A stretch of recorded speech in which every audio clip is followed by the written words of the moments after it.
District 5. Yeah, here, District 5, District 5, just fill it out. Howard, that side of the sheet. It's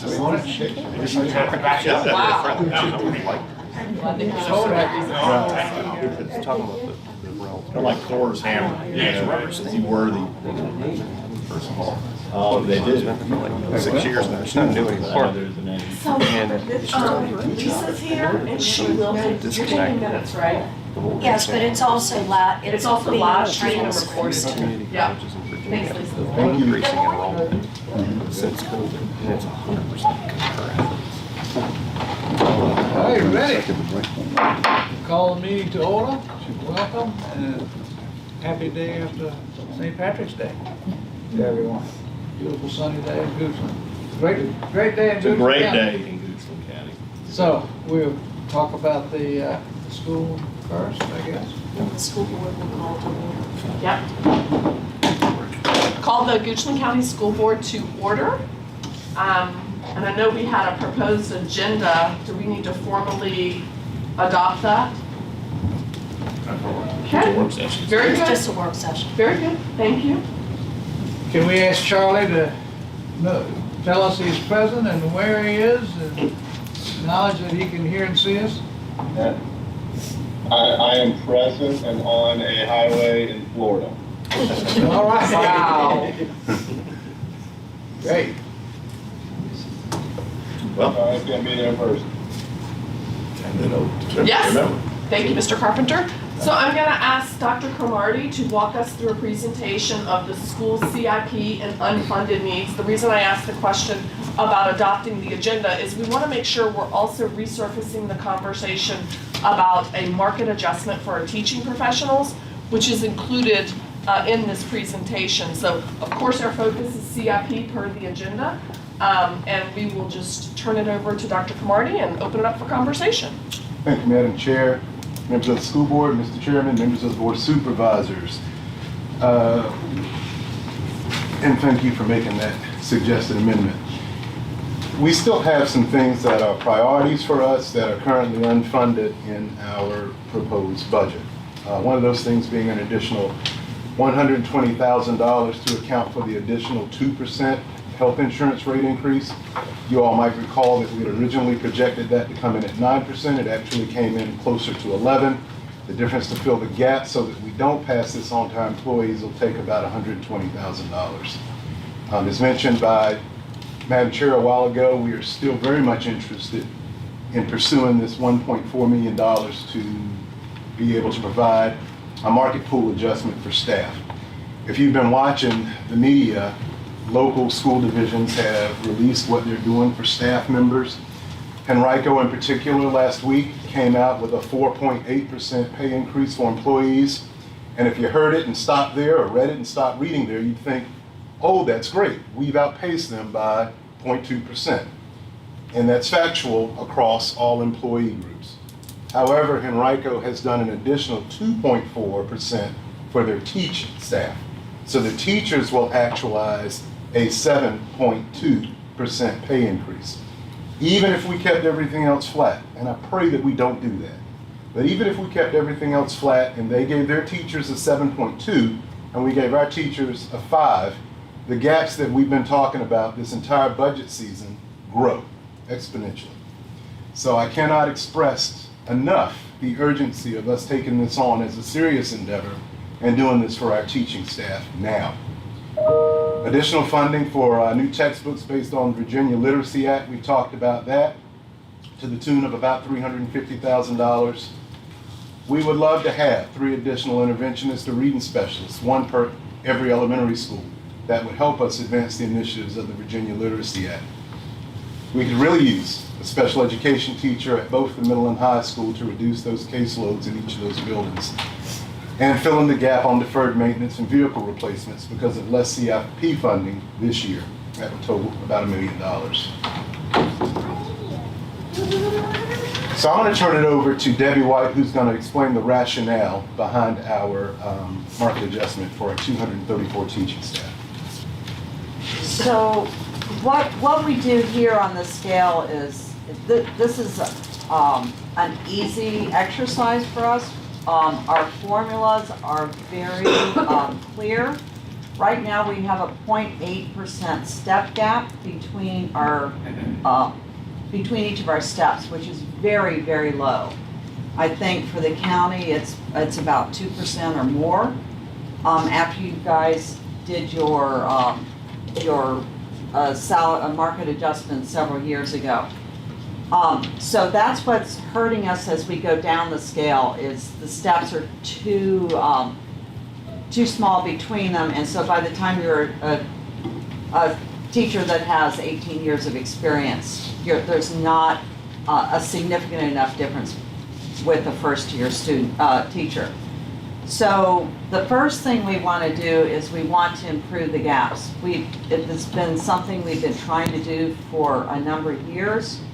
What I found out, I was in a teacher salary study this past fall at the state level, and we had experts coming in from all over the country. And what they say is those first 10 years are very critical to get those teachers in and keep them in the profession. So what we would do would be to incentivize them to stay those first 10 years. Once you have them in the first 10 years, then generally they're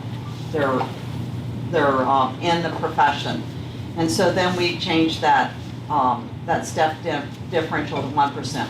This was a recommended, something that was recommended from national speakers, consultants.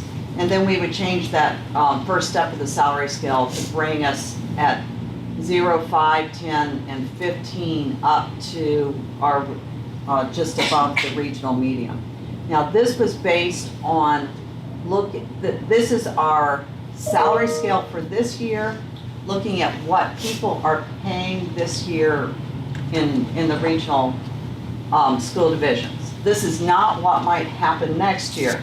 So that's why this brings us at this point of time up to the regional median. After everybody gives salary increases next year, including our 5%, this is going to change slightly. But this point in time, what would we need to do to our salary scale to get it to the regional median at step 0, step 5, step 10, 15, and 20. This does impact 234 FTE.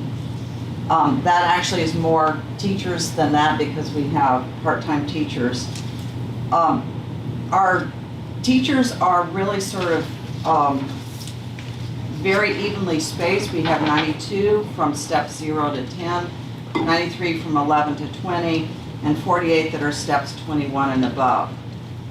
Our average salary before the 5% is $66,000. So, no, I did that wrong. That was, anyways, it's about 61,000. And so, let's see, nationally, that average is 67,000.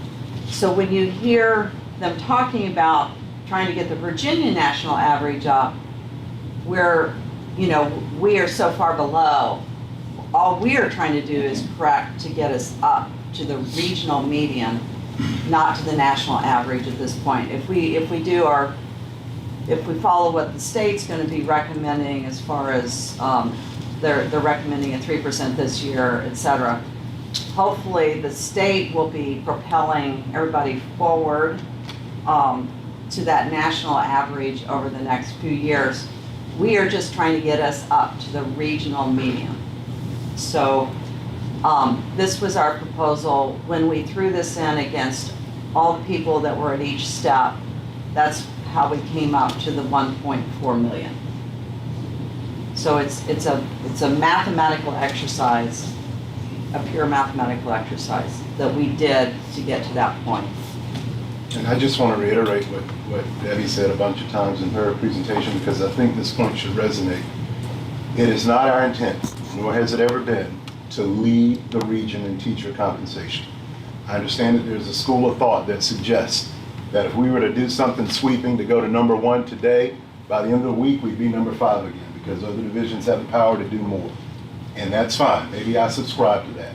But what we're hoping to be able to do is raise our average teacher compensation to that of the regional mean, the regional average, so that we can say to folks as we're working to recruit or retain them, that we're at the median and working to get better every day. Yes? Go ahead. So on the last slide, is there a potential scenario where, say, a teacher of 11 years is making a lower or equal salary to a teacher at 10 years with the new step differential? No, so the market adjustment would be the new starting scale, and then we'd add the 5% on top of it. So, no, if you have a teacher that has a satisfactory evaluation, they're gonna step. So that a teacher that's on step 10 this year will become a teacher that's on step 11 next year. And no, everybody, so the increase over the current is showing you as you go down, that everybody is going to get an improvement on this scale. Okay.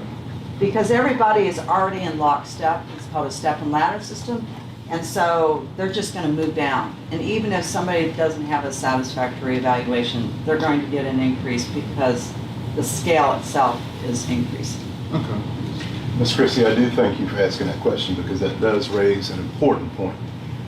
Goochland's done a wonderful job with handling compression in its scale. That was created from when the markets tanked and the economy tanked and salaries were frozen. And then suddenly we were in a place where we had to raise starting salaries to be competitive. And there was little room between people with 10, 12, 15 years in the field and where we were starting newbies. I've been places where that compression is a real deal and it carries serious implications. We're very proud of the work that's been done here, well before my arrival, obviously, to get that taken care of. Thank you, sir. One more question. Okay. Teachers need the money, they do, but what concerns me is if we're brought up to the median this year, everyone's gonna be brought up to the median, then the median's gonna keep growing and growing. So we need to make sure that this is an ongoing Right. funding. I agree. Yes, sir.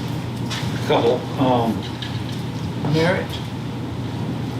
You got a salary administration program here. What about merit? How does that, you just said that even if you have unsatisfactory review, appraisal, you still get the same rate. You don't step.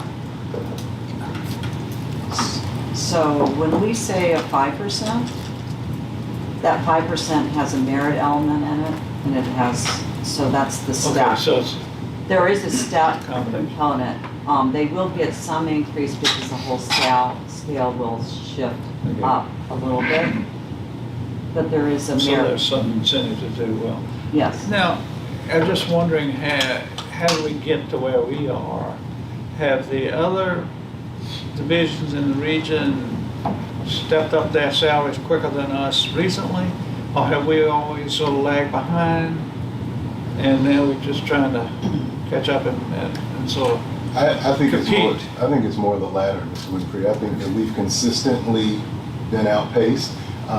The longitudinal data that I shared and have been sharing at the town halls does show that 7 years ago, we were very, very competitive throughout the region. so how was it outpaced us? In the last 7 years. Last sir, 7 years or so. That's been the case. Now, and what happened in 2017 when we fixed our compression issue? We got this salary scale and we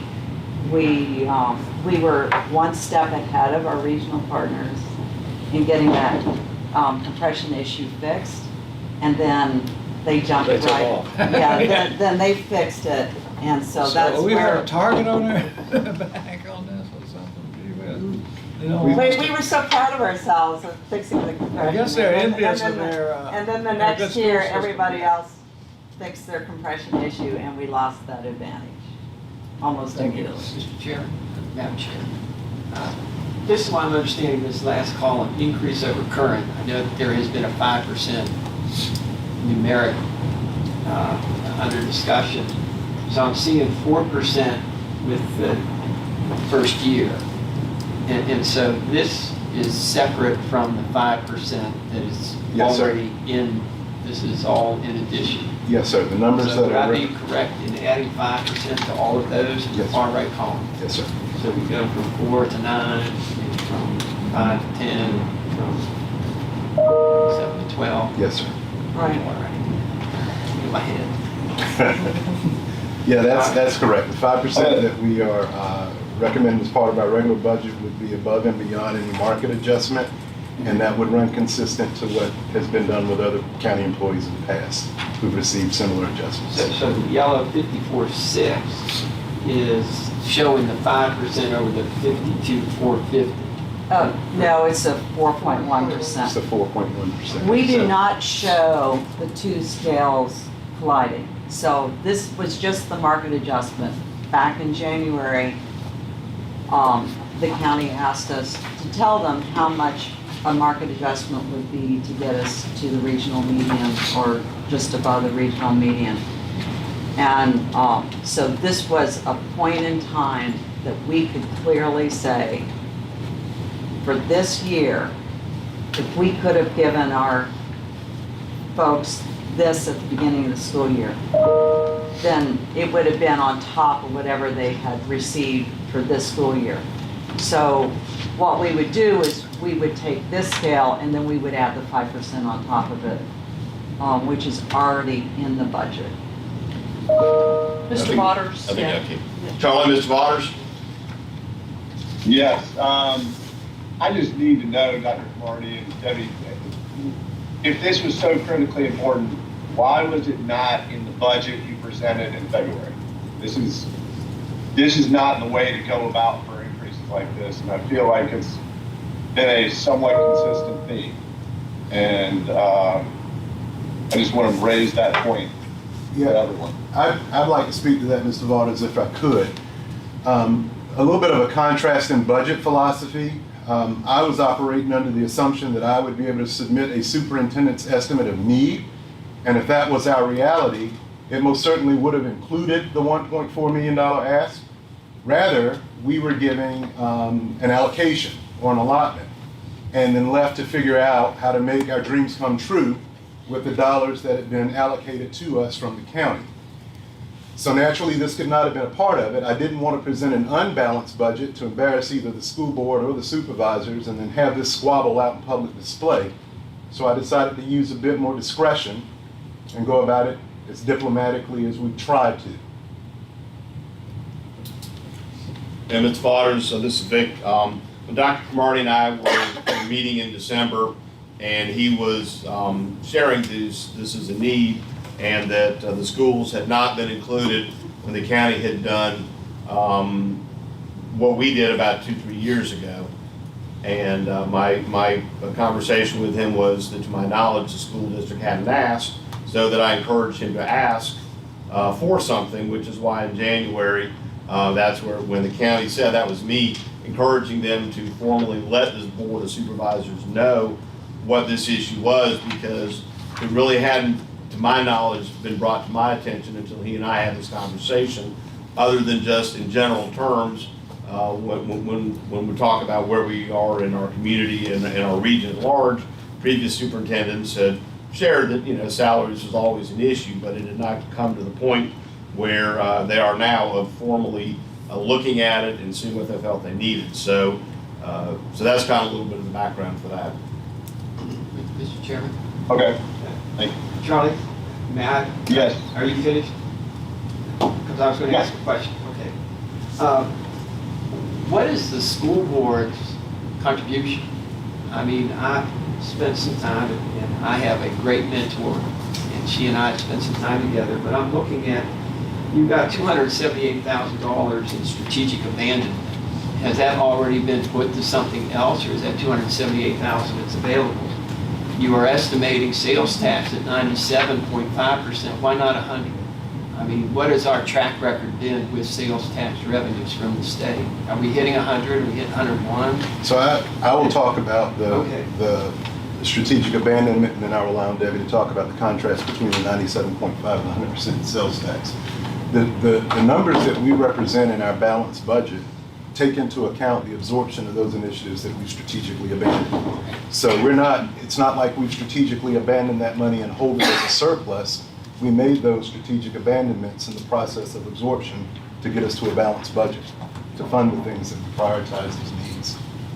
Okay, that's fair. And then This, in this, there, I sales- saw the GES, Okay. 370. Sales tax is I'm a sorry. separate question. can Sales I tax. answer the sales tax? Oh, yes, please, thank you, I'm sorry. So, just like the county, we are just a little bit conservative on the sales tax. And the reason for that is that we take all the risk. So if the state has less sales tax, then we don't get our funding.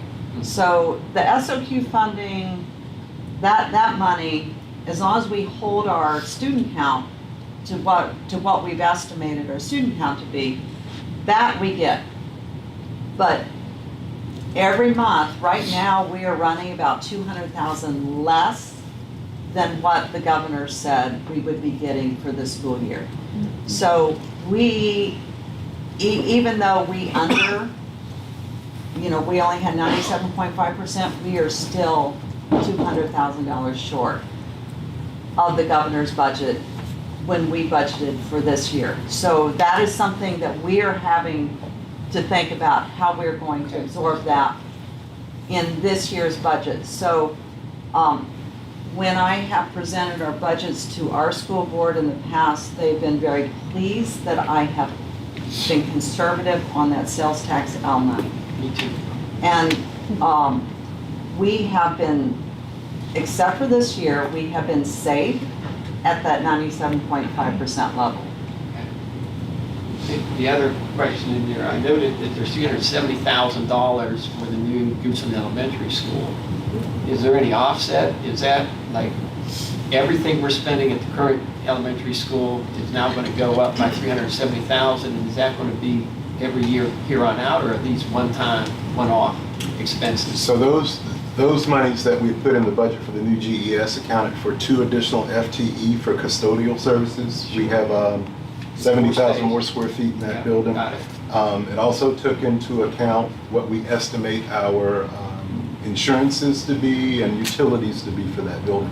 So it's separate and apart from the construction of the I facility. understand that. It's more about the operations It's thereafter. not moving classroom and things. So am I safe in saying every year here on out, we should expect another $370,000 in increased maintenance costs on the new building? I would say an additional 370 year over year. I would say that number will hold, and the utilities portion naturally will grow as the cost of utilities fluctuate, and the salary portions will grow as we elevate salaries. But I don't want to give the impression that it'll be an additional 370. It won't be that severe. It'll be whatever the raise is for the custodians Yes. and whatever the cost of any insurances or utilities. Let's say that natural gas increases 5%. Obviously, that's got to be reflected. There will be an organic increase to 370 each year. Right. Okay, so 370 It this is a year, and new maybe budget. 5% on the 370. Sure, But it is going to be at least 370,000. every year to operate that school. And no savings on, I mean, we've just been extremely efficient operating the current school because it's costing us 370,000 or less to operate the current elementary school. No, I think we spend how much, 160,000, 180,000 to operate the current school? I cannot tell you that answer, but what I can tell you is we've doubled the capacity Okay. and we've more than doubled the square footage because now we have an art room, a music room, and a gym. But, so I'm So- trying to so get to it's- the it's just a- 370 isn't brand new money. There's some of that that's already being spent. Is that correct? No, No. Brand new money. no. That- No, that they've got a is- bigger and it- staff, and they've got bigger bills to pay, so they're taking whatever the base is for the current elementary school, eliminating whatever goes away, then adding whatever is new with the new elementary school, resulting in the net growth of 330,000 to run the new school compared to the old school. Okay, all right. I just want to make sure I understand. Yes, sir. The new school is going to be $370,000 a And year. perhaps I didn't do great explaining that, but 370 won't fold over time. It won't roll 370 every year because salaries are part of that. So folks' salary will account for That doesn't make sense. I'm having trouble too. It just seems exactly like it should be rolling into your operating budget. No, the It's not. 370 does, but not a new 370. In other words, it Oh, won't. not a new, not a, oh, okay. Right. That makes So sense. this 370 goes from, yeah, This- goes into your normal. operating. Absolutely. This is part of our operational budget and will only improve incrementally as salaries increase and cost of energy increases. So we were asked a little while ago about school board or school's contribution. So the General Assembly has put out some new numbers, and we still don't have a calc tool for these numbers. That should say no instead of still O, unless the O represents nothing. We still don't have a calculation tool. So these are our best guess at what these new General Assembly amendments will mean for Goochland. A 3% increase instead of a 1% bonus for staff, we think that that's probably going to mean about $93,000 for us. Restore the grocery tax hold harmless. We had hoped that that number would have been larger. But that's really going to mean about $530 additional $1,000 for us. Again, I cannot say enough. These are our estimates. We do not have a calculation tool. Expanded sales tax base, an additional $104,000. Monies for our at-risk learners and English language learner populations, about $46,000. So our total projected, and this is not adjusted for average daily membership, but our total projected increase in revenue from the state is at $771,723 right now. I don't think I'm out of pocket for saying this. I do think it will convey the urgency of us getting this done. If asked to come to the table and these monies actualized, they would account for about 50% of what is required to do this for our teachers now. And I would bellyache about it every day that I see you out in public. But I would say today, in good faith, to do the right thing by our teachers today, we would do this. So that would leave the county with about an equitable portion to help account for the remainder of the $1.4 million to make this market adjustment.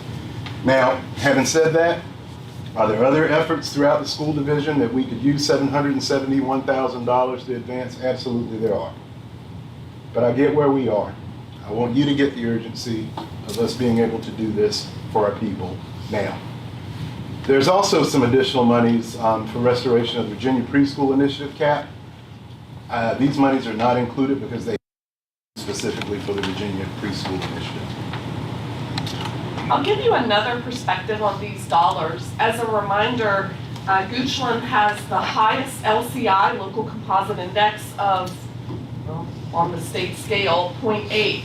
So if you were to look at these numbers and you go, for every dollar that the state gives us, should the county give us 4 matching dollars? It's a philosophical question. It's one that we historically, to my knowledge, haven't entertained.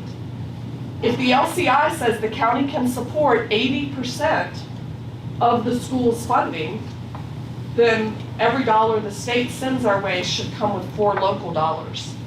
We can debate that. I want to put it out there for your consideration. I'm not asking for an additional $3 million. I'm asking for us to think about how we locally consider what the state has determined as our LCI, because that's where our funding gets spread so thin. Because we just take these $771,000 and try to make them go the full 100% when they were only intended to go 20% of the way. Well, I mean, let's just, So so I'm having a hard time understanding exactly what you're showing me here. Sure. So my understanding is like, so the state comes in, let's say teachers, let's say law enforcement. We give sheriff's deputies a 5% raise, and then Richmond says, oh, we want to give a 5% raise. Now we're mandated to give a 10% raise because we did the right thing initially. How is that any different than this? So my understanding is if this is a 3% increase, the state's portion is only 92,000. We still have to make up 80% more of that. So this is an unfunded mandate. But my other point is if we're talking about medians, they're not just giving this to Goochland, they're giving this to everybody. So this does not do anything to improve us. That's correct. It's not. That's correct, and it's important to note that they're doing it for everybody, and most locales are getting it at a far more significant investment than we are because our local composite index is so high. But to Ms. Allen's point, or kind of a counterpoint to Ms. Allen's, we've always had to make up the difference. We make up the difference on the unfunded mandates, we're not making up the difference on all the other line items. So I'm not getting a 4X multiplier on grocery taxes or sales taxes and so forth. So every dollar from the General Assembly isn't done with a 4X match when they're outside of budget. So things like this, yes, we are legally mandated to close the 3% increase with local funding, but the other items wouldn't come with a 4X multiplier. And I do want to correct something, the 3% increase is not a mandate, Okay, good. but I can guarantee that every one of our regional partners is going to give that 3%, and they will get substantial state dollars to do it. This is not 3% on top of the 5%. So our 5% that we've already put in the budget is in excess of the 3%, so we will get all of that 93,000 from the state. Now, you'll remember that it was about $1.3 million to get to the 5%. So 93,000 is a drop in the bucket, feels like a drop in the bucket to do any of our salary increases, because this is only a portion of our staff that get that 3% increase. That's that whole SOQ staffing formula that the state does. And I want to, 5% was cost of living, okay, so we talked about that in the budget that we submitted. Then we're discussing an additional 5% market adjustment just for teaching professionals. This 3%, to Debbie's point, would be rolled up under the first 5%. But only for select. Only for select specific SOQ, yes. SOQ positions. Which if we cut loose everybody who wasn't SOQ funded, we'd barely be able to operate a singular school. That's the reality. Ms. Allen, Yes, sir. there's from a layman's standpoint on this. The concept of the state mandating that we do 75% and they do 25%. 80%, sir, you guys pay 80. 80-20, all right. Yes. So, have a problem with that, they don't know our Call your General operations, they don't Assembly. know what we can afford, and we should not get into a situation where we're trying to abide by that. Mr. Winfrey, I do not disagree with Yeah, you. that's We'll it. have to take that up with our local senators and congressmen. 'cause Well, they're they have their delegates. own formulas, and it's independent I- of ours. It has been challenging because Goochland is fiscally so well managed. And those formulas have put the burden of funding their schools understand. on the local taxpayer. We certainly take all that into consideration. Yes, sir. So, I think the part of the conversation that is important to kind of circle back around to, though, is that this is a one-time request for an effort to, for the moment, bring us into a position where the school board, school district would like to be. Next year, when other counties around us do whatever they do, it could go away just like that. So what this request is, does not even guarantee to solve anything for more than roughly 12 months. And I think that's important to be out there, because the solution, I mean, you know, it's a race to the bottom sometimes with all our surrounding counties. And at some point, we have to understand where we're gonna be in that race. So we do this, and we get to the median across the region.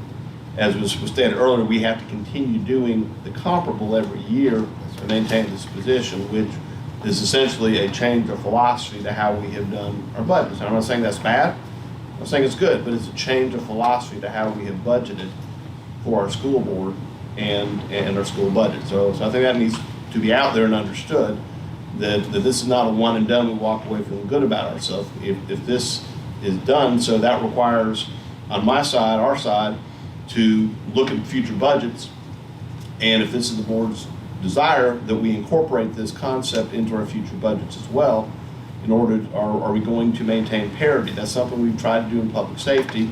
We're now asking the same thing in school division, is maintain parity on a regional basis. So I just kind of want that out there, that it changes the dynamics and the metrics significantly out there. So this is not just a one and done feel good. This is That's right. a change that if what the board is, what school board is requesting now supervisors can do whatever.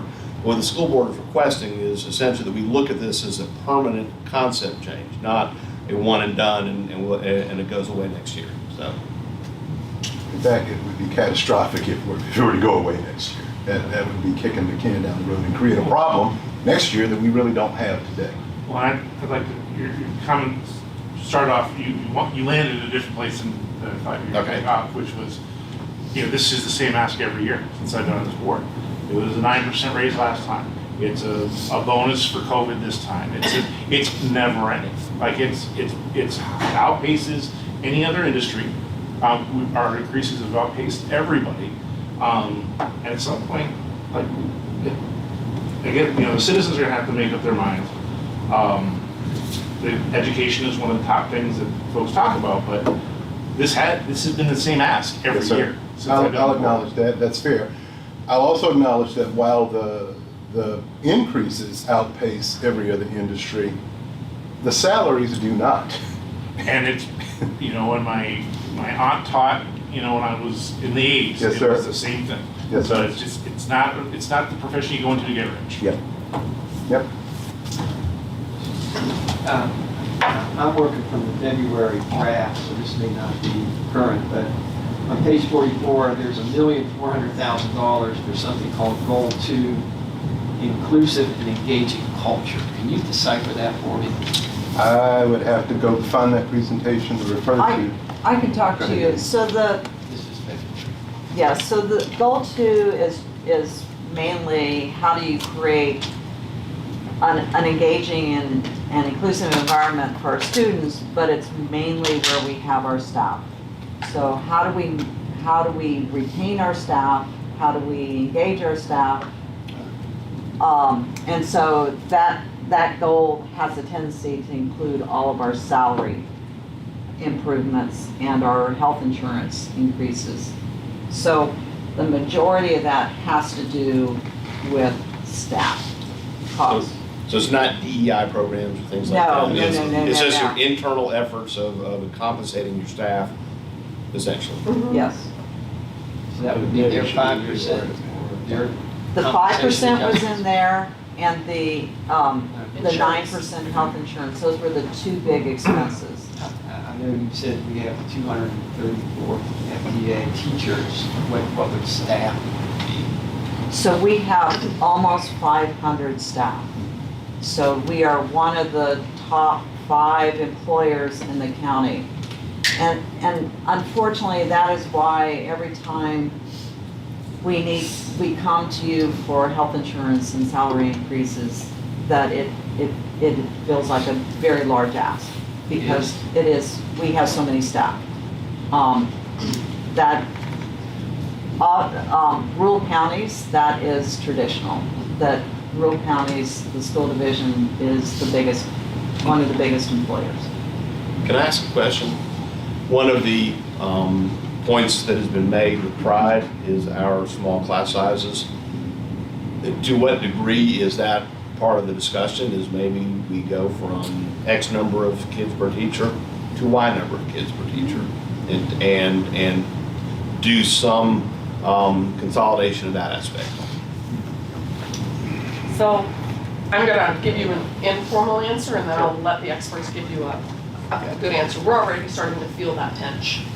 As we lose teachers and those teachers are not backfilled, and as we're unable to staff due to competitiveness in the market, maybe we wanted 4 teachers, but we only got 3.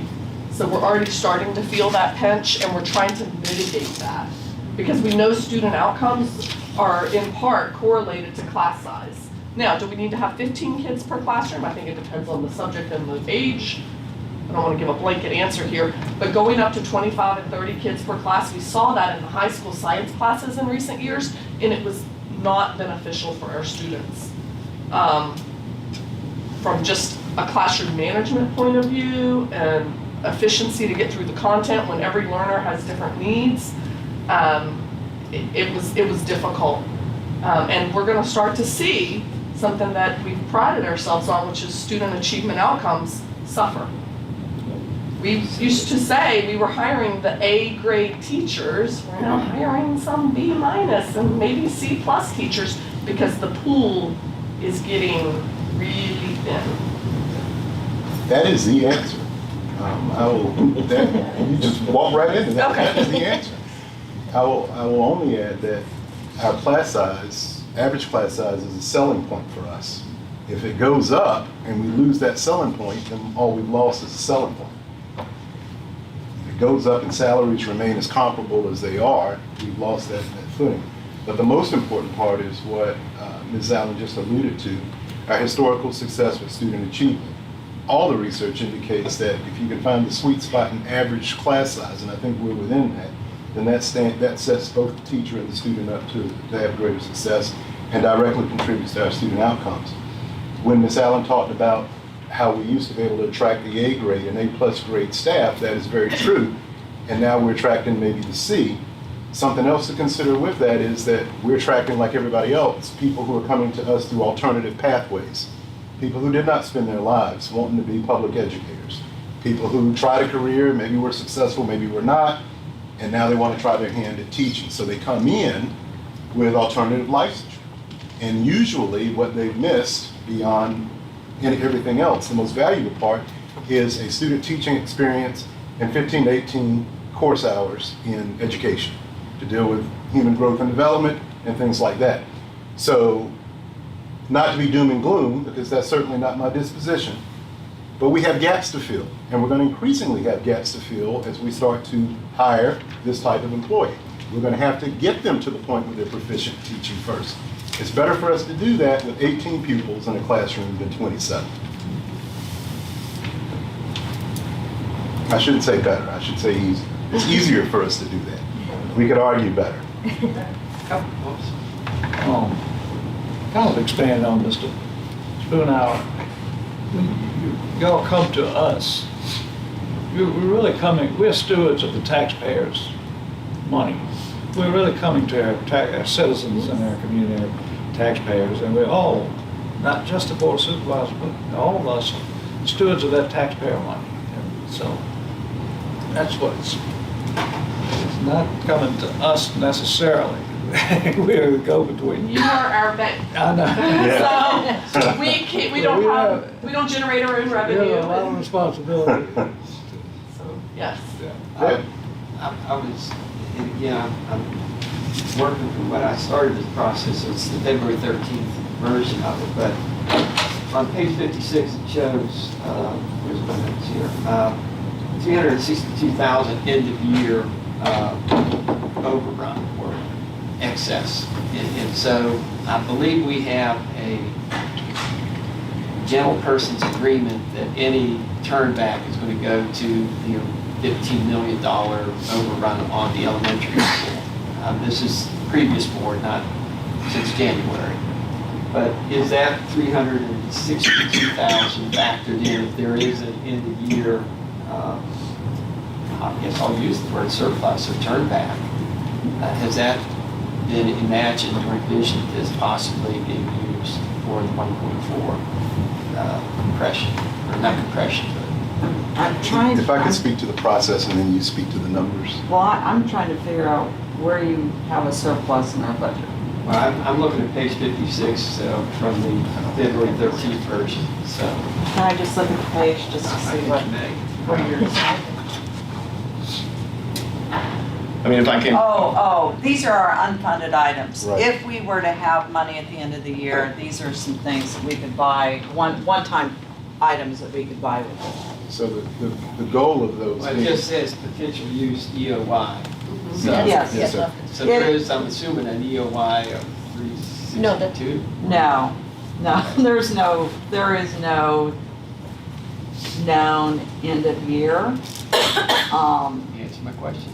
Because they're, And the key there is those end-of-year monies that would fund those things that we couldn't encompass in the budget, those would be one-time purchases that would not carry future budgetary implications. So we buy things. We wouldn't use those dollars to invest in salaries or create new positions or anything like that. And that money also generally is one-time leftover money because it comes from unexpected things like vacancies and positions. So you can't count that money twice and use it for a new position as well as the old position. And if this 1.4 is one time, Well, it'll be going forward forever. Yeah. I mean, we won't add a new 1.4 every year. It'll be part of the baseline budget. if it were to be 70,000 enacted. is what I used as a 5% increase in 1.4 would be about 70,000 additional every Right, year. yes, sir. Compounded. And then just because I did deal into the nitty gritty, you had athletic stipends going up about 20%. And the stipends are a calculation of the teacher's compensation, is that correct? At the high school. Yes, sir. So with a 9% increase, they are going to be getting an increase in their stipend because what we calculated on now, it's only 20, did I have words come out of my mouth when I said only 20,000? I'm sorry, don't tell my parents. so. But that 20,000 is going to be, I mean, the athletic folks, and I had great coaches in my high school career, so it's a labor of love. It is for the money, I understand that. But it's going to be an adjustment on the basis of Yes, what's sir. being looked at. Is that correct? Some of our coaches at the high school, it is based on the teaching salary scale, and it is not only teachers. There are, we have members of the community that come, that can pass our child protection criteria, to come in and coach for us. Okay. So it is not simply something that is offered to teachers. It is, we try to get the best coaches we can for our students. I believe. And the $20,000 was, we have some successful programs that we, like indoor track, it's always been 100% volunteer, not paid. We're trying to correct that situation. We had a state champion and we're going to pay that coach. Well, I don't think you can pay for some sports and not pay for others. You created. Right, right. I'm a cross-country and track guy, and we always got short into the stick when it came to budgets. There you go, I You can't just pay know. for I football. fully understand. That has not changed. Yeah, I understand. And then I understand that there is a learning gap during the summer months, but you had 109,000 in there for summer school and after-school tutoring. I mean, something had to give, and teachers were going to be given a $4 million adjustment. Is that something that can be reasonably looked at or not? I don't know. I'm asking, it's a question. Looked at to remove from the budget? Redirect it to the teachers. Not remove it, but redirect it. I will say this in general terms. To have to eliminate anything that we put in as a identified need for the benefit of righting this situation with our staff. I would caution us to get in the business of, and I know it's good budget practice, but robbing Peter to pay Paul. Because we may in fact get $160,000 closer to making this market adjustment for staff. But I'd say that what we broker for that $160,000 could carry far more severe consequences in terms of student readiness for the subsequent academic year. We've got some kids who, and I'm not going to attribute it to the pandemic. I try not to do that. That was 4 years ago. But we've got some kids who aren't at neutral in their abilities. And it's our responsibility, it should be our every effort to get them at neutral so that they're set up to be as successful as they can as they transition from one grade to another. I could not in good faith reallocate or repurpose any dollars for remedial summer programs, even at the benefit of righting this great wrong with our teaching staff. Okay, well, if I didn't ask the question, I wouldn't comment. Absolutely. Yes, sir, and I appreciate the question. Great answer. should we switch to the primary reason for our conversation and leave this topic for your further consideration? Yeah. CIP. Yeah. So I promise that over the years, I'm going to prove my worth here to be more than the solicitor of public funds. But the capital improvement plan is one that we've really not, a portion that we've really not talked a whole lot about. As you all well know, and as our citizenry well knows, it runs separate and apart from our operating budget. But I do want to align it to our strategic goals. Our goals to exceed indoor environmental quality standards, maintain and create sustainable facilities and equipment, and create flexible learning spaces. And pardon me, I'm suffering terribly from there's something in Central Virginia here that I didn't get out in Hampton Roads. It's been crippling me here for the last 2 months. It's something, it's wow. So the basis of our capital improvement plan to address capital projects of the school division to meet the long-term needs of our schools and community. In hopes that we learn from our history, including inflation, cost of materials and goods, other economic factors, and project management. These things are often difficult to project. And to present full capital costs of projects, including industry standard, contingencies, project management, sustainability of sites.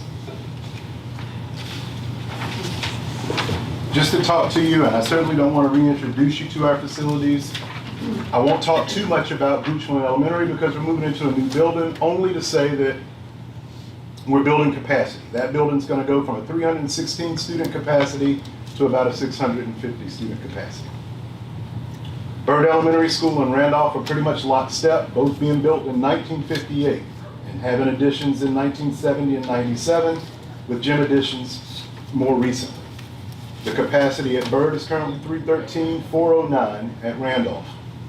Our new schools, so to speak, are our high schools and middle schools up at the Joint Secondary Complex. 988 pupil capacity at the high school, 695 pupil capacity at the middle. Obviously, we also have right next door the Korean Workforce Development Center, which was built in '97.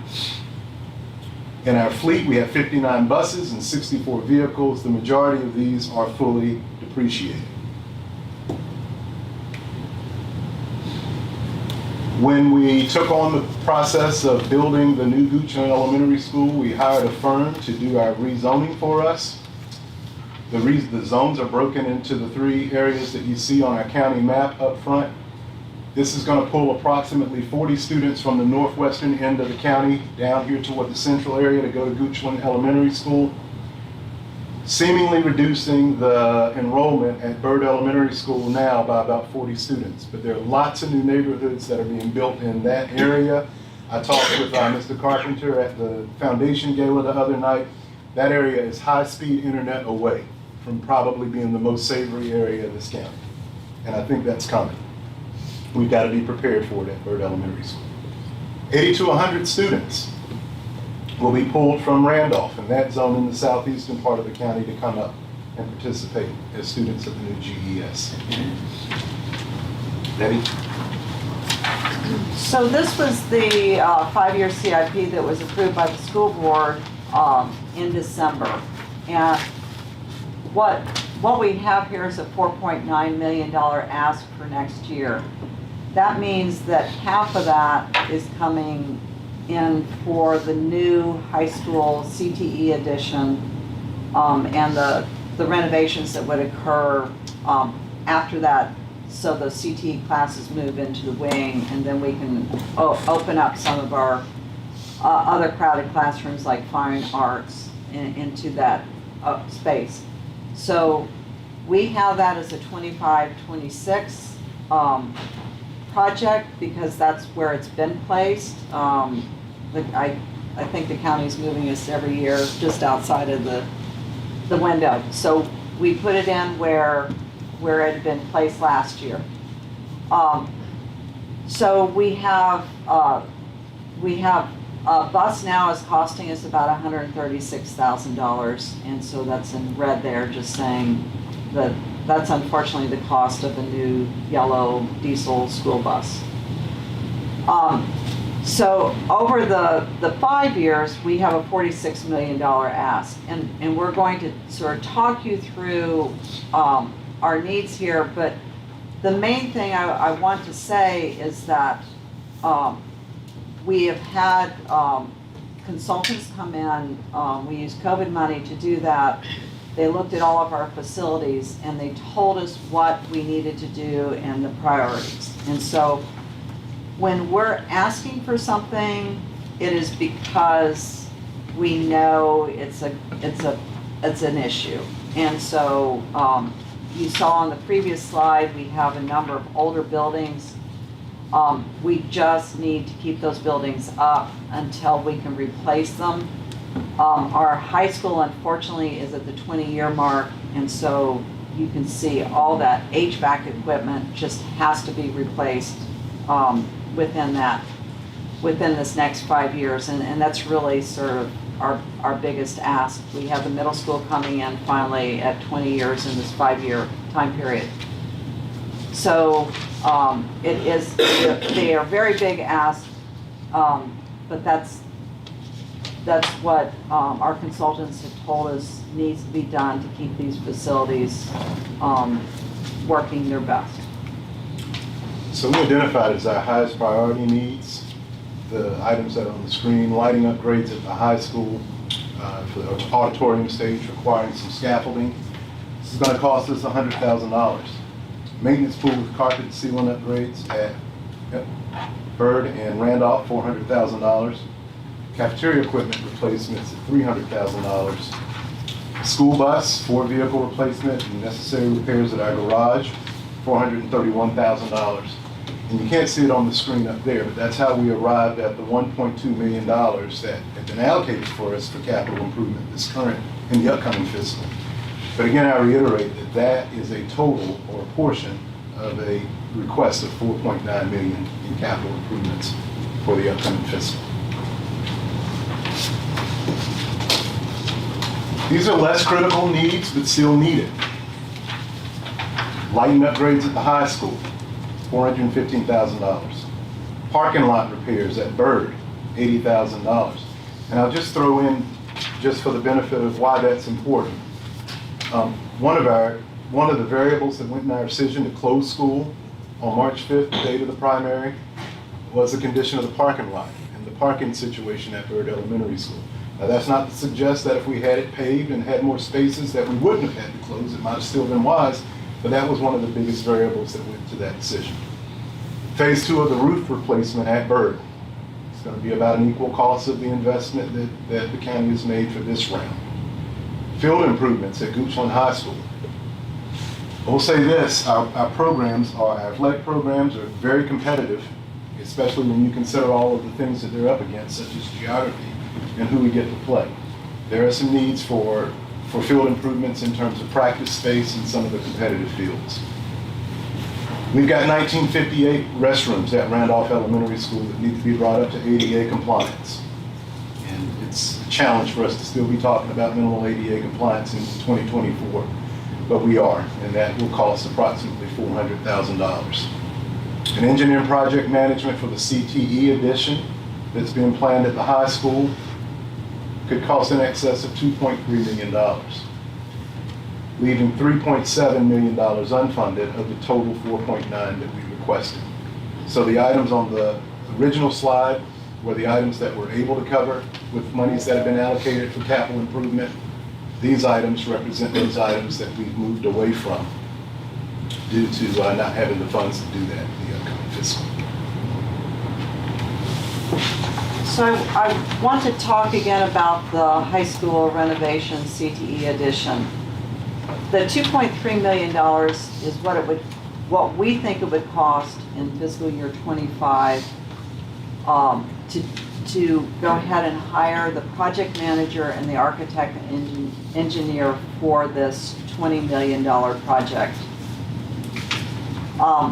We understand that we're not, Carla's going to talk about, the next bond issue, et cetera. In her presentation, we understand that this project is going to move out a year. We have it in our adopted budget is this year. I just want you to understand that every year that we move this project out, the project costs more money. And so this $22.5 million project right now will probably escalate another 5% when you see it in next year's budget. So when we first started this project, the $18.2 million was sufficient for this particular ask, and we've moved it out now about 4 years. So it just is continuing to grow. What we have used is a model to cost this project. The county had a very good model for new buildings, and it had some, it had the ability to inflate. It had a percentage of what an architect engineer would cost, what a project manager would cost, and then a little bit of contingency funding. So we've been using that full cost model in these very large projects. And so that is what we're doing here. If the project is delayed until fiscal year '27, that would still mean that next year we need that 26 project to go ahead and have that, whatever the inflationary equivalent of the $2.3 million for next year. And I'm ready to move on.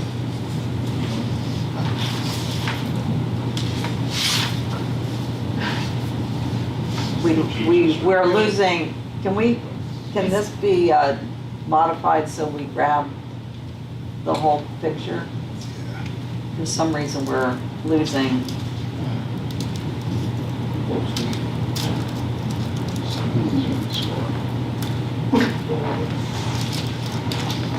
So it goes a little bit better.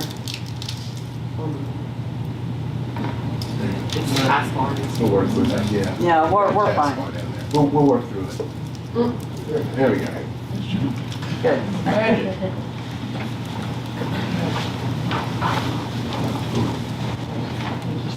So the next one is the 26 for Right. All right.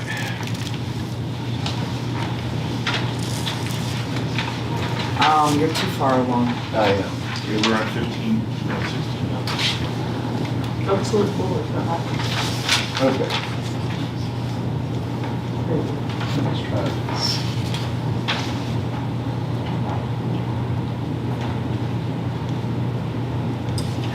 There we go. All right, so we were there. And you put a pin in it, or did you? I'm done. Okay. Put a pin in it, so now we'll go forward. Okay.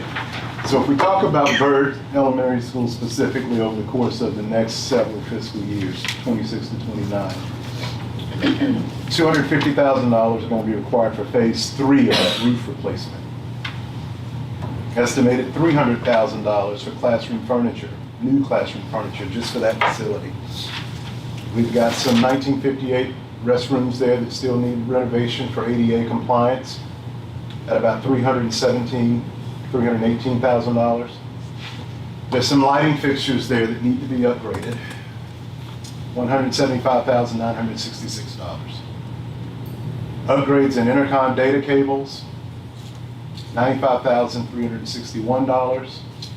And there's an electrical panel that really should stand to be replaced. It's made at about 1958 for installation.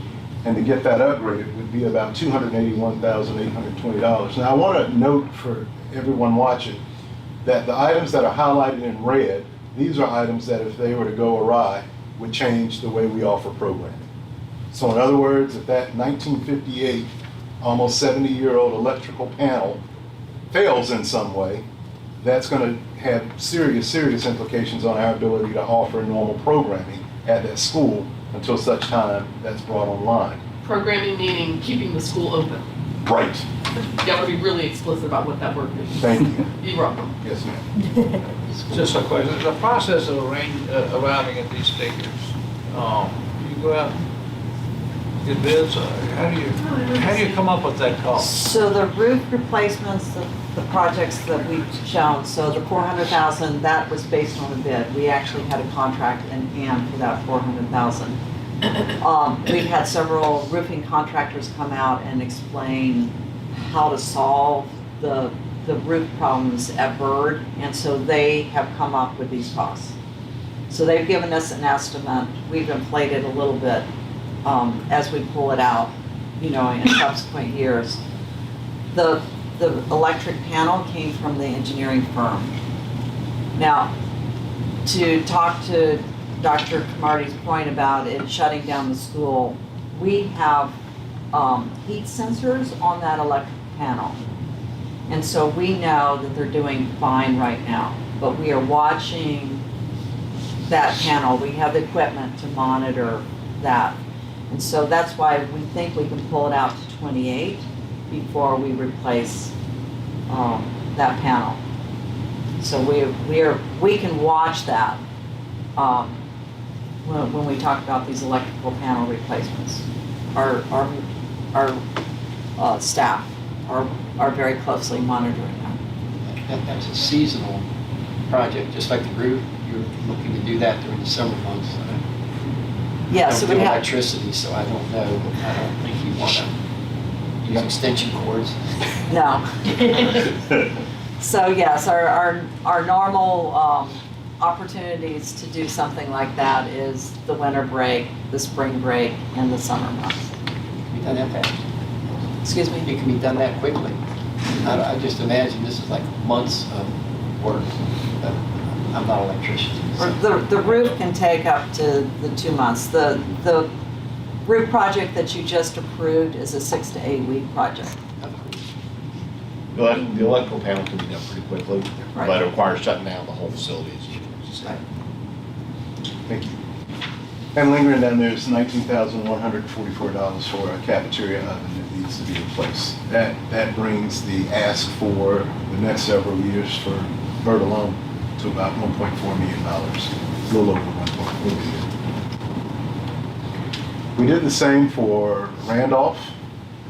They've got a roof replacement that's hopeful for fiscal year 2026 at $248,063. They too need classroom furniture replacement throughout the school as part of fiscal year 2026, $300,000. The same needs are there for lighting fixture upgrades, $203,273. A portion of their roof had been replaced from the original structure in 1958, but that roof is still over 45 years old and needs to be replaced, $400,000. They've got some, and Debbie, can you explain the net E-rate funding portion of this so that I didn't talk about it when we talked about Byrd? So we have Peter, our IT expert back there, so he'll correct me if I've done this wrong. So the data cables in Goochland, Byrd and Randolph are how old now? About 1990s. Right. Most part, depending on what season. right. So in the next round of our E-rate funding will allow us to tap into that to fix the cabling in those older portions of the building. And so E-rate comes in at 60%, and so this is our 40% part of that project. Thank you. E-rate is a federal program. Yes, it's for schools and libraries Thank you. to allow them to have internet throughout their facility.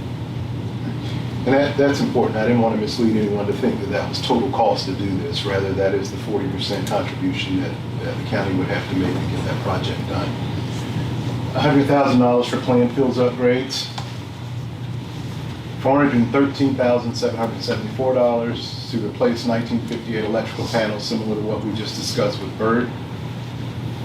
$306,159 for parking lot asphalt sealant and restripping. $38,288 for a cafeteria dishwasher replacement that's dated at 1993. Yes, ma'am. The classroom furniture, what's happened to the furniture from Goochland Elementary? So the furniture from the Goochland Elementary, the remaining school is going to be able to have their pick from that furniture. Okay, We're so actually it gonna- may not be 300,000? Well, that's aged as well. Well, yeah. And it's If Goochland were to remain open, that furniture too would be coming up on renewal around the same time. But it may be better than some of the things, in other words, we may be able to take out some of the worst furniture and supplement it with some of the things that aren't as bad from the existing Goochland buildings. And this only works for the other two elementary schools. The furniture is smaller naturally, so I can imagine unless they're tables and desks, short legs, the middle and high school won't be able to benefit from that. So that brings fiscal needs or capital improvement needs for Randolph to about $2.1 million. Getting us through this as quickly as I can. Yes, And sir. Randolph is, I noticed before, is scheduled to be abandoned in 2040. That is what I've been told. Yes, sir. That is what I've been told. Thank you, sir. So we'll transition quickly to the middle school, which is a newer facility. And you would think that because it's a newer facility, that it would ultimately require less in capital improvement needs, but we're going to see how that's not really the case. We've got a need at that school for a $100,000 tower replacement in the high traffic areas, about a $10,000 cafeteria milk cooler replacement. That's very, very important. A little bit over a $1.5 million need for HVAC units. And again, this building is coming up on 20 years old. $65,606 in carpet replacements in the library and the office. $581,167 in lighting control upgrades. And a little bit under $500,000 at 482,201 for a roof replacement in 2029 that will be required, we project, because that roof will be 21 years old at that time. So the total capital improvement needs for the middle school, $2.8 million.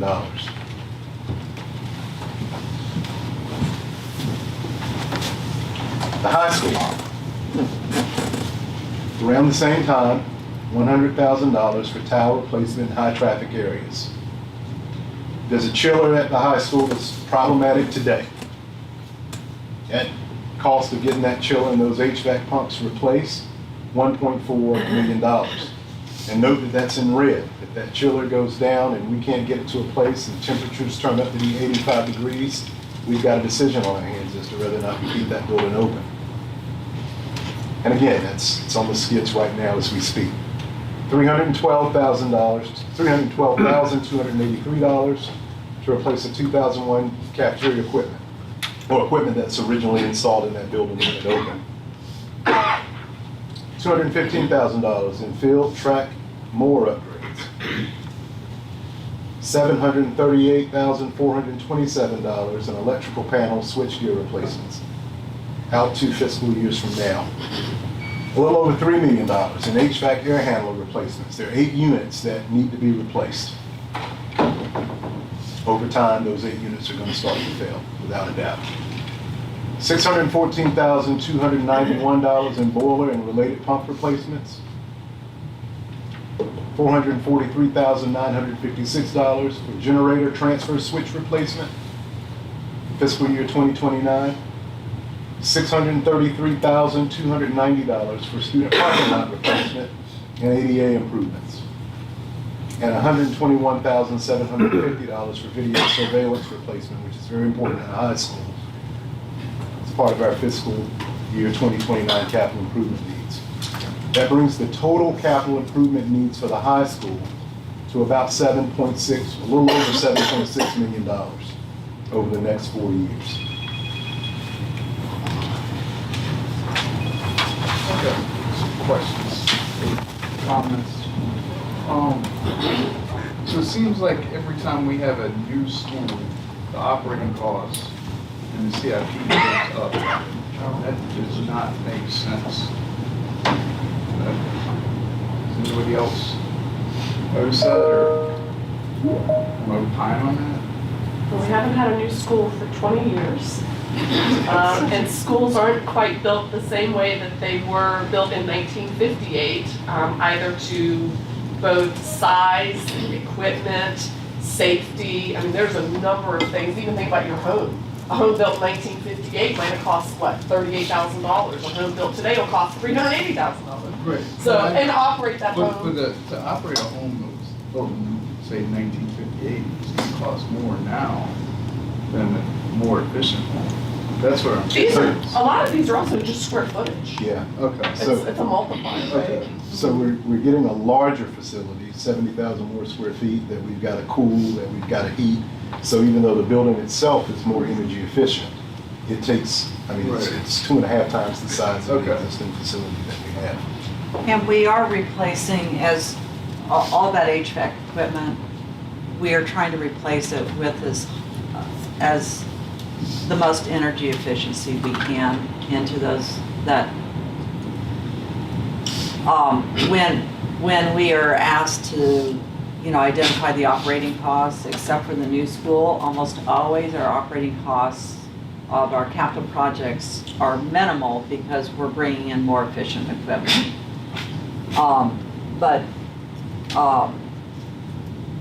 Anyway, But it is a No, good question. Yeah, I mean, if it's a It's square very footage, that totally makes sense. It's, yeah, it's generally scale. Okay. And frankly, for the secondary complex, which is also has a larger footprint, you have a larger scale on your roof. When you have a roof that you have to replace, that's a Right. larger footprint there as can you go well. back one slide? Sure. So this is the next step of, when we had the bond issue, we talked about a gym and a wrestling room addition. Because of the cost of construction, we shifted this project out of the CTE addition project. And so this is something that has no bond funding. A couple years ago, we shifted it out of the 5-year window, and now it's starting to come in.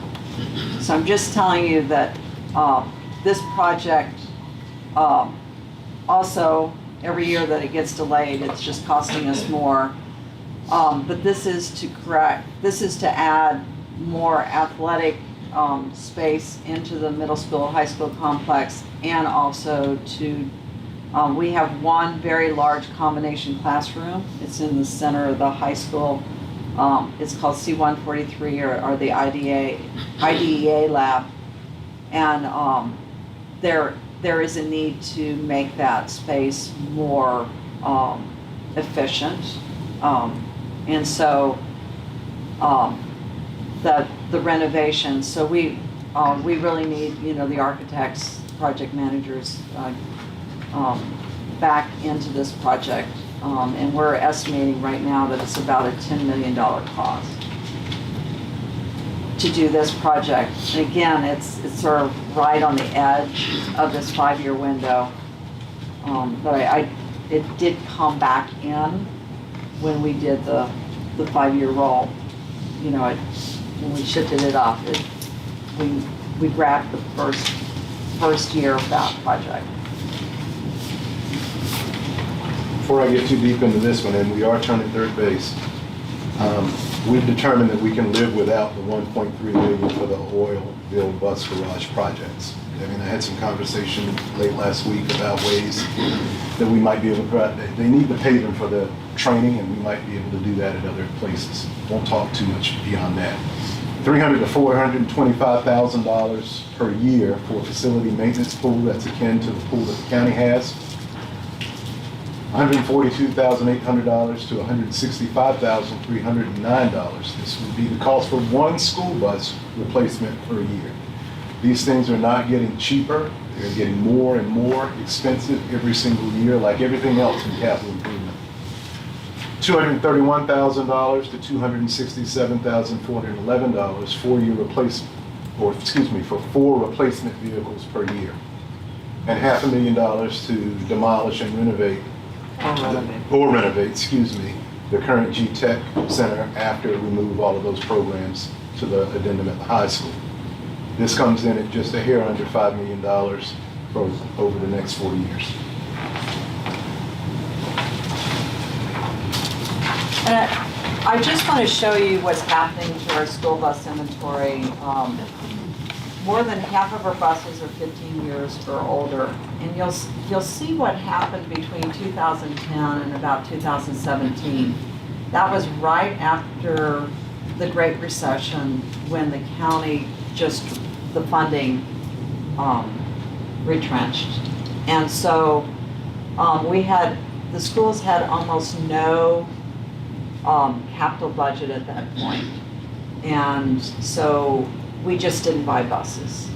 And so you've got all these buses that were bought pre-Great Recession. And then you see us trying to correct that from 2018, 19, 20, 21, 22, and 23. I will tell you that we don't have the numbers in 23 and 24 because now it takes so long to get, so we order a bus, and you can see a sped bus that we ordered in May of 2022. It should be showing as one bus arriving in 2024. And I just didn't update the slide, but it took us 2 years, almost 2 years to get that bus in. And so we have ordered buses at the 4 per year level or 3 per year level for the last couple of years. They just haven't arrived yet to take over the buses that need to be replaced from 2005, 6, and 7.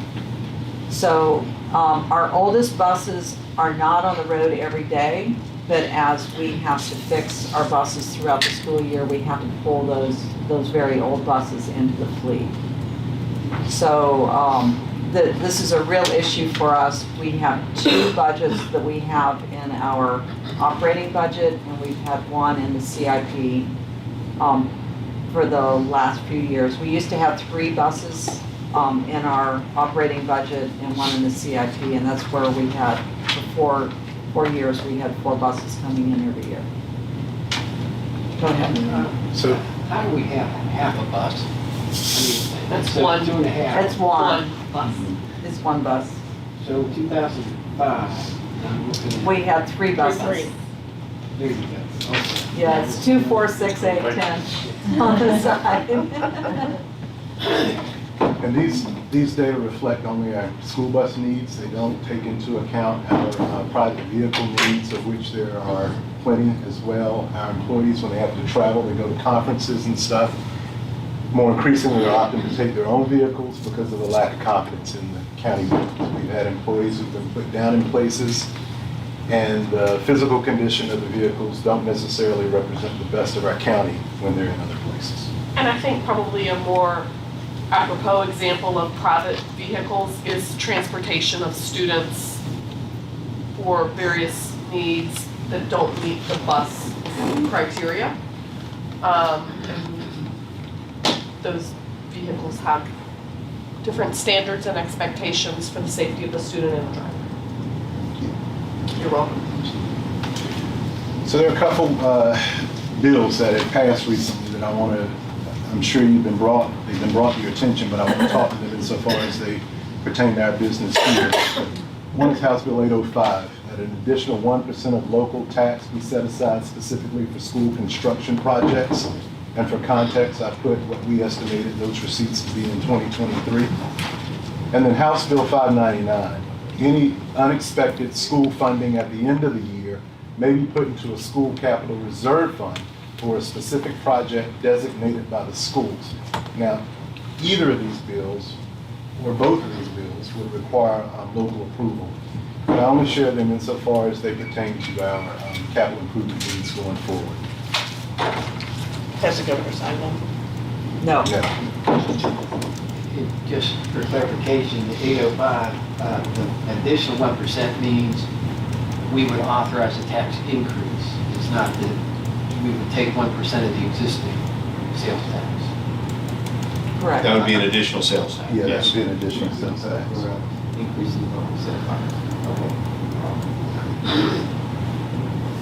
And then with 599, since we already exceeded the elementary school by, I'm going to say 15 million, those funds are already, any unexpended school funding is being directed towards that.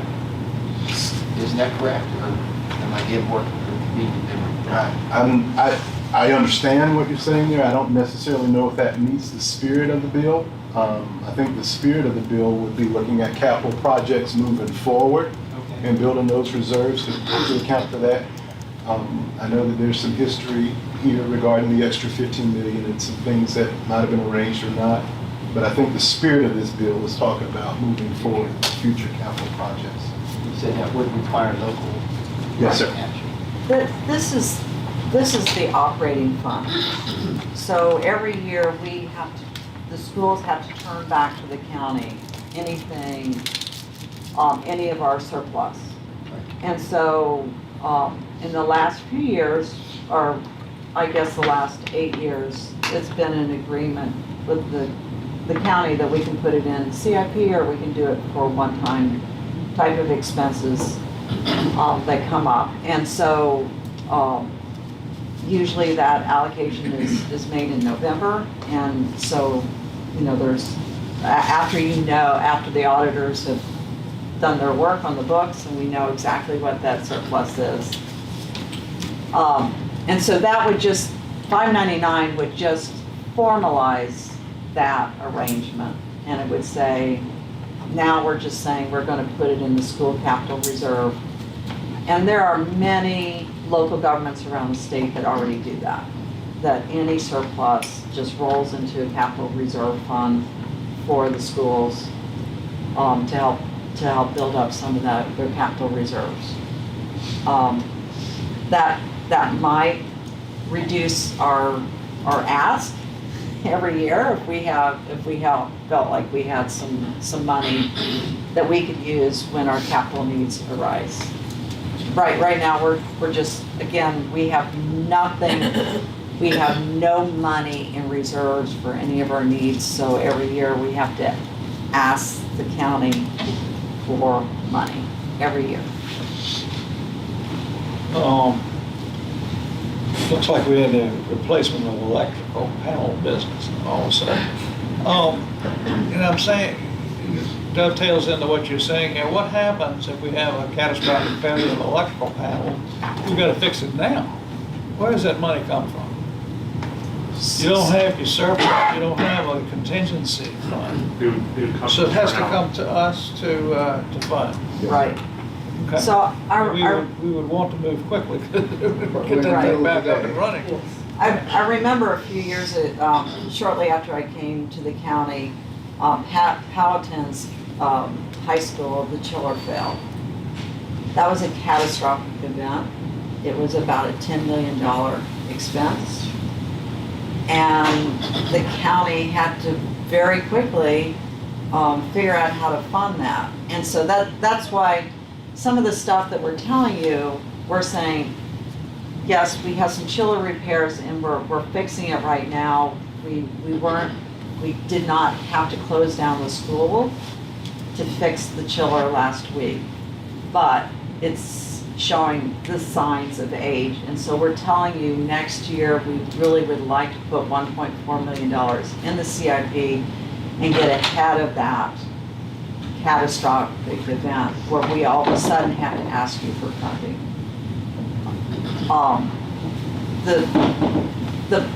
But the CIP budget that we're showing is in it. We are trying to tell you how we anticipate the needs that the school is going to need so that we don't have to come back to you for emergency funding. We are trying to stay one step ahead of that for our facilities. So the reality, though, is we'll be getting into later today, that the way we are currently anticipating our revenue streams and expenses for both the county and the schools, there is no ability to meet all these needs. Right. Not even close. When you throw in the county's needs on top of that, and there's a very large delta here. So county staff has already gone and started reducing its CIP for the next 5 years, trying to focus on what's absolutely necessary and critical to keep the heart beating of the organization and the safety and well-being of our citizens and employees at first.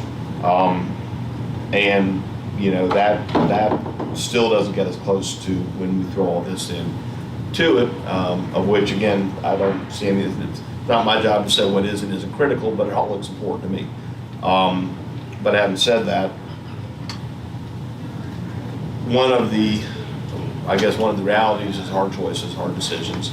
And without getting into issues of the bonds and referendum and whatnot, I guess the question I would ask, to what degree is the CTE, and Bruce, but to what degree is that a critical compared to chillers, compared to roofs, compared to things like that? And again, not trying to say apples equal apples, because I know we're talking bonds and referendums authorizing one thing, but that's an 18, 20, $22 million ask that you're showing, which is about half the ask for the next 5, 10 years for the schools for these. So I just throw that, to what degree that's something that the school has looked at and said, is this something that we can delay? And then, because right now the county hasn't issued bonds for that, which is, and the reason why, because interest rates are so high, that it will limit the amount of money we can actually generate. So if we sold bonds, we wouldn't get as much as we need in the first place. We had originally estimated a dollar amount that we would need to generate from bond sales. With interest rates more than doubling since then, we would get significantly less, which is why we're not able to sell the bonds. So I just kind of throw that out as an uncomfortable question, but I think it's a question that should be asked of the schools.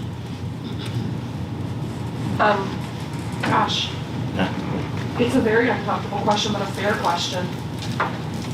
I think Goochland has, from feedback from our community, feedback from our graduates, we've actually become a beacon for how we can provide career-ready graduates, because we all know not every kid should or is going to college. And so when you come out with a high school diploma without vocational or trade skills, it's very difficult to be workforce ready.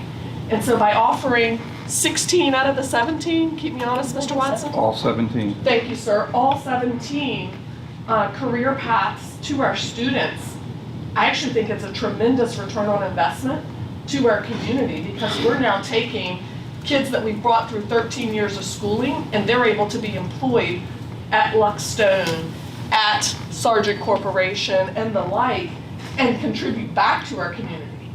So I don't know that that's a trade-off that I would be willing to make. I also see the growth and the interest in the CTE programs outpacing our physical space to support them. And we know that that campus being removed over here at GTech, being separate from our primary campus, is a deterrent for some students. They're like, oh, I don't know that I want to go over there. I think I want to stay in the main campus. So yes, I think we should challenge ourselves to figure out, okay, great, lighting, isn't that fun? Maybe not lighting, maybe bulldozers, right? And I also had said during the Sargent bulldozer dedication, I'd love to see more private-public partnerships emerge from this. I'd love to see our corporate community engaging with our schools, because they're going to be the beneficiaries of the talents of our graduates as well. So I think that is in my mind, a top priority, and has been, evidenced by our graduates and also by feedback from our community. Madam Chair, I'm not even remotely implying. You asked for an opinion, right. so. I don't think anyone in the room would probably argue that it's a very critical thing. Having said that, again, in the position I have to come looking at it, is we're basically cutting the majority of what we're looking at to fire trucks, sheriff's cars, things like that, ambulances. Very little outside of that. I mean, some stuff, but again, relatively speaking, the cost for the county is far less than the cost for schools, because it's just the nature of the buildings and what have you. So we don't have as much ability to cut into, but we've done that. And again, when generally, when you look at the biggest expenses, that's generally the easiest place to find savings.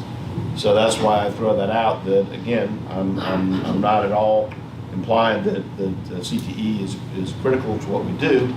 Could it be delayed some years? And again, so we've not issued bonds for that yet. That may free up revenue that would have to go for that to some other school project if we constructed it correctly. I'm just kind of throw that out. It's just kind of shifting again. Maybe that's 5 years down the road, and that allows that money to go to something else instead of making bond payments for that. That goes to making bond payments for new roofs, chillers, HVAC systems to keep our current structures open and safe and secure. I think we have to consider every option, so deferment would be one of those, yes. You got a comment, Mr. Christie? Yeah. Well, I was thinking about the CTE program, school buses, sheriff's cars, diesel mechanics. Do we have a vocational course in diesel mechanics? We do. Do we We have a incorporate whole that? certification program for small engine repair and diesel mechanics, and And do we incorporate that with our school bus manuals? I do not believe so because there are Not at laws this- that prevent using student labor. Not at this time. Yeah, got it. But interesting question. Child labor would have the. But yes, we have Yeah, a that robust was diesel it, mechanics yeah. program. Okay. And that wraps this up.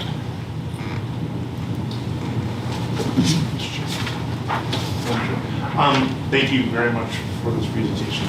I'm a visual learner, so I need, and what would be really helpful, seeing the line item list of things doesn't give me a full picture of how we are helping these older elementary schools limp along to a certain point. So would it be possible to get slides for each of the schools that shows graphically, hey, we're going to invest $300,000 this year. And I know we have in the CIP the line items, but just seeing it broken down by school to see where we think we need to invest to keep those things going. So if I can make that aspect, that would help with this decision, just to be able to see, visually, like, okay, this is how much it's costing us to keep these schools open, and et cetera. If I add up all the red line items, it comes out to, if my math is correct, about 18.8 million, which is about 4.7 a year.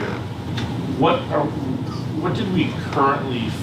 we proposing to fund this year for CA? For the schools, 1.23 billion. So we're looking at a 4X. Okay. Okay. That's all I have.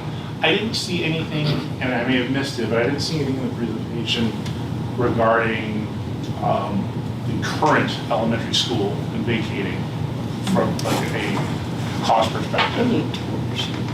So, I may have missed it, I don't know if it's in there or not. We're going to defer to the chair. So, that's a wonderful piece of property on nearly 19 acres of prime real estate that fits in beautifully with your courthouse village plan. The most recent tax assessed value is about $9.8 million. I would love to, back to use Mr. Carpenter's term, explore options with the boards to figure out how that facility may serve the needs of the county, while at the same time getting a fair return on that asset for the benefit of the schools.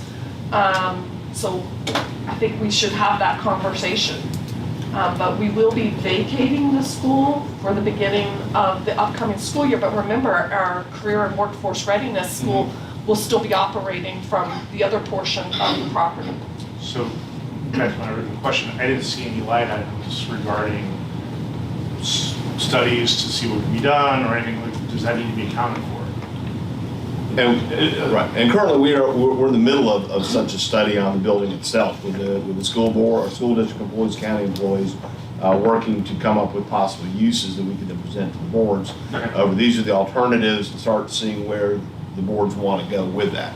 I know that we have tasked them with looking at every possible outcome for the building, from keeping it internal uses for offices, selling it to the private sector, using it for housing, using it for whatever is the best return to this county is that both boards would determine. So that's currently well underway, and we should have something. I just didn't Yeah. see it,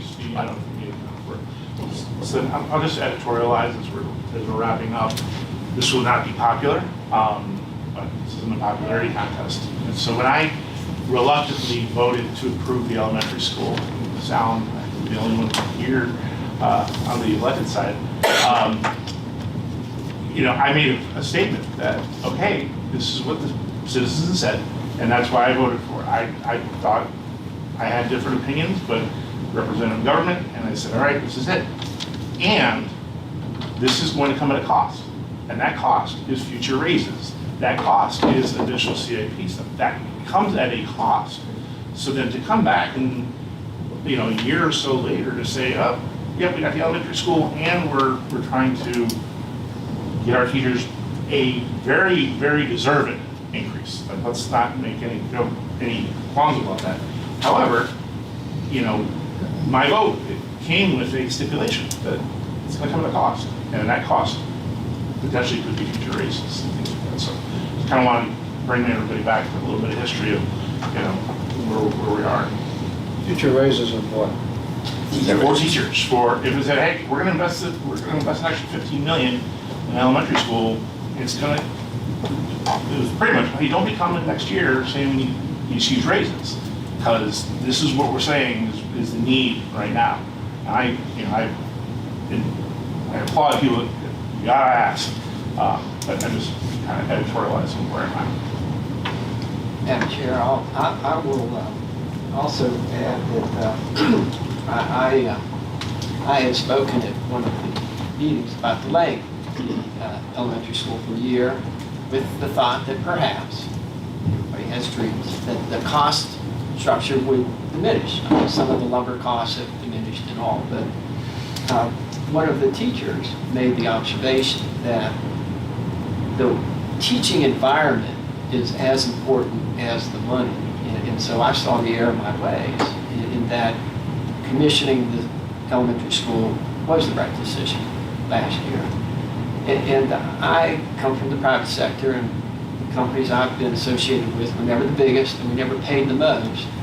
But we had a culture and an esprit de corps, if you will, that I was beneficial in having people stay with those companies longer term, where they could have made more money elsewhere. And I commend Goochland County Public Schools for having that same culture, because I appreciate the comment, if you keep 10 years, it's kind of like, I only did 3 years in the military, so I didn't re-enlist to become what's called a lifer, but there becomes a commitment to the end in mind. So I highly appreciate what you've accomplished. You've done more with less, if you will.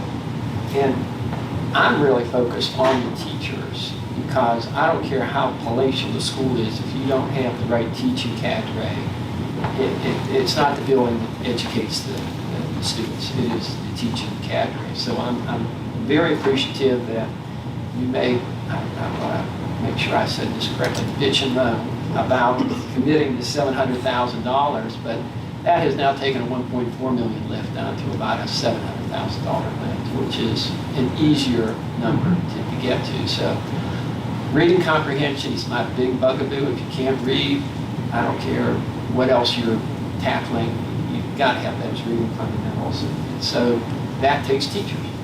And so I'm actively interested in finding out how we can meet the original ask of the teacher adjustment. I'm not even sure I know the right phrase to use, but that is something that is high interest to me. Numbers are stubborn things, and so you got to make the numbers work. But I feel comfortable that the Board of Supervisors are going to actively explore that to see what we can come up with. Because you evangelized well. I still appreciate the participation at the District 5 Town Hall. And Evangelize. you know, that's a positive word. I understand. And so I'm appreciative of the discussions. I don't apologize for any of the questions I asked. Yes, sir. And more will be reviewed. I mean, this is a process. So thank you for being here. Let me ask my questions, and particularly my District 5 school board mentor, who has helped me get on the straight and narrow and understanding these things. So I so appreciate the relationship she and I have developed and continue to work on. So I'm done. I want to go back to the reason I asked the question to raise. I see all this, and I'm looking at the whole budget, which includes the entire county. And I've asked this question many times, you know, how can we afford this in the future? And, you know, we're spending money now, and we're obligating ourselves to repeatedly sustain that expenditure with raises and so forth. And, you know, and the tax rate real estate tax rate is something that's sacred to us. But I just see, you know, we're shepherds of these taxpayers' dollars. I see pressure on that rate in the future, and I'm concerned about that. I'm not gonna sit here and say, you know, I think we need to protect it as much as we possibly can, and I think that's what we're trying to do. Our students can't speak for themselves. That's a good point. We And have, so that's why we have a school board. yeah, that's a good, And you're right. they're depending on us to educate them, and their families are dependent on us to educate them in the best way we can. A single teacher cannot live in Goochland County and survive. I mean, there isn't any place that she or he can rent someplace, or, I don't know, maybe rent, but to buy and live. So there has to be a double income. I guess, and then I look at mileage. You know, when I taught at Bird, I lived in Mannequin and drove that, loved every day of it, but I could because there was a double income. And I think we need to be very conscious of, as a school board and as board of supervisors, all making these decisions for our children, that needs to be foremost. Are we giving them the teachers, the quality of teachers that we need to sustain our reputation, which we're right up there with the best of them right now? But they will tell you we're losing, and not because of our illustrious new superintendent, but because of other opportunities that we can't even compete with. So we have to make the fruit sweet, and we have to, whether, even last night coming home from a trip, I thought, and I mentioned this to Jonathan one time, maybe we should give a gasoline allowance. Maybe we could, you know, do something so that we can keep these quality teachers. And we just really want you to consider that we're not looking at only adults, but foremost we're looking at our children. Very well put. Thank you.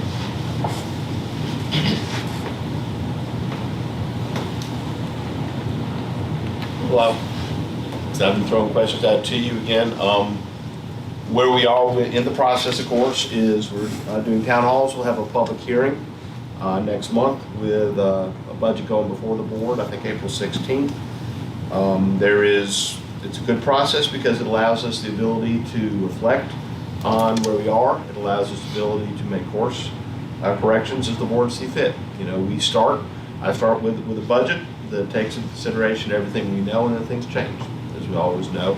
And so it has the ability to correct. So the budget's out there, though we will have to send in a budget to the newspaper and publicly notice it. So at some point, that's what's publicly out there. It doesn't stop boards from making corrections to it. And so we have time. I know that I'll be talking to this board and listening to their thoughts on these issues, especially since that's been the topic of today. As always, I will do my best to give them good information over what is possible, to take into consideration some of these requests, to kind of echo Mr. Spoonhour, their consequences, their decisions. So should the budget be adjusted to reflect any part or all of this, there would be consequences. We would have to rob Peter to use and pay Paul in order to accomplish it. But that's what the board's job is, to decide where this policy and those priorities really lie going forward. But we do not just have money sitting aside this easy money. So any choices made will require decisions to be made of where it doesn't go and what we're not going to do or what we're going to delay. We are blessed to live in a county that has the ability to have this kind of conversation. A lot of counties can't even have the conversation. We at least can have a conversation and decide what's the best interest of our citizens and our residents. I will continue to be working very closely with Dr. Cromartie. We listen to all my board members, and as he'll listen to his, and we will act upon what the boards guide us and direct us to do. And reminder, right now, we have a balanced budget. We have a budget that does not require a tax increase in the rates.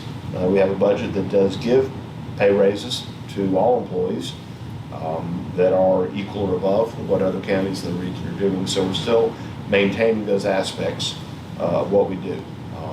It's a good budget. It's a strong budget. It's a budget I can go home and sleep at night knowing that the basic critical things are met. So, Mr. Chairman, that's. Does Charlie have anything? Yeah, let's see, trying to, how do you want to have Ms. Waters, any comments? No, I'm good right now. Thank you. I'm sure I'm enough questions, but I will know who to direct them to. So I just, if you would, I just kind of want to wrap up with just a couple of thoughts. So, fellas, I so appreciate your points. And what the challenge that we have is, I have citizenry that says, do not grow this county. Stop the growth, stop it, which means stop the revenue, right? So then we have needs. And when we're talking about each of those things, you know, I've got a daughter that's getting married and can't live in Boozle County right now either. She hasn't bought her first house yet. We need to buy her second or third house. But the decisions we're making, we have to make sure, if you increase the sales tax 1%, you're increasing the cost to live here. You're making it more expensive. We've passed several ordinances, and we've got an ordinance in front of us that's going to make it more expensive to live in Boozle County. So far, the citizens seem to be okay with that. But my final comment, I promise, is this feels different.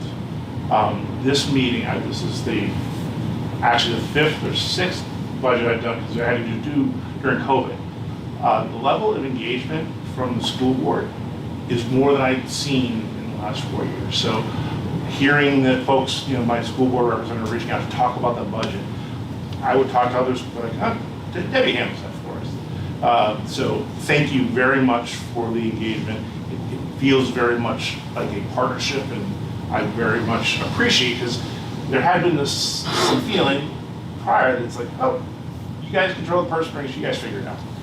I don't get that sense. I get the sense that everybody's working together, and I really, really appreciate that. So thank you very much.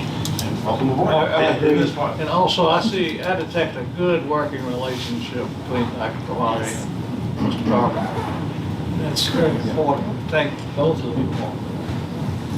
Zach? Board of Supervisors, you should tour our schools I- and actually, And I- oh, I know you have. I should go back to school. And see all these issues firsthand, and it will be a definite visual. I think I heard Charlie. Yes. Ms. Waters? Yeah, I just wanted to add something Mr. Spinauer just said.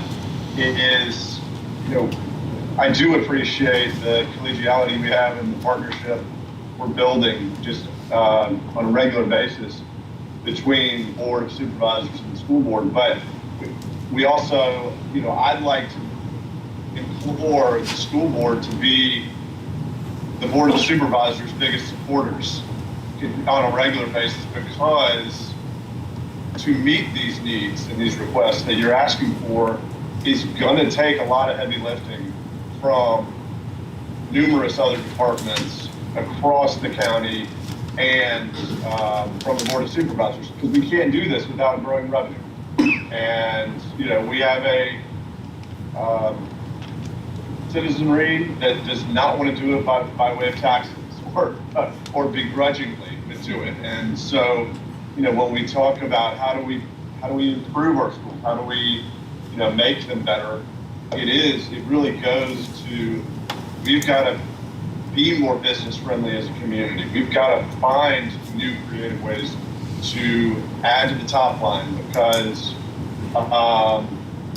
these are big numbers we're talking about, and I don't want to see just deferred maintenance go, you know, into perpetuity. I want to see us investing in our future on a regular basis, but we've got to support each other and realize this cash has to come from somewhere, and things get more expensive every day. So I'd like us not just to build the partnership when we sit in meetings specifically talking about the school board CIP, the school's CIP, but in all the other ways we've got to grow this county if we're doing that. Thank you.